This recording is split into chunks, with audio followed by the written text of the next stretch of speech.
In this guide, I'm going to show you how to fix YouTube Shorts not showing as a short. This is Aiden from JustPause, and before we get into this guide, make sure to like the video and subscribe to the channel with all notifications on. It really does help with the channel and it lets us know that you want more content like this, so we greatly appreciate it. If at any point throughout this guide you did have any questions, just ask them down in the comment section below and we can help you out further. I'm going to be doing my best to reply to every single comment down there.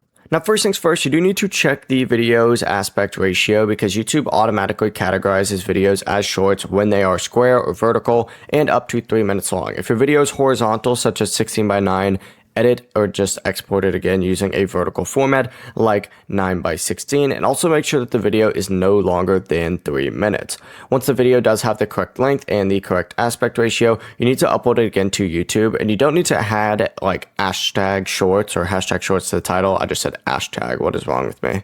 But yeah, you don't need to add hashtag shorts to the title or description for YouTube to recognize it as a short. As long as it's in the right aspect ratio and at least lower than 3 minutes, you will, get it automatically detected as a short, which is what you want. Before you do leave, make sure to like the video and subscribe to the channel with all notifications on. It really does help with the channel and it lets us know that you want more content like this. We'd greatly appreciate it. And if at any point throughout this guide you did have any questions, just ask them down in the comment section below and we can help you out further. I'm going to be doing my best to reply to every single comment down there. Peace.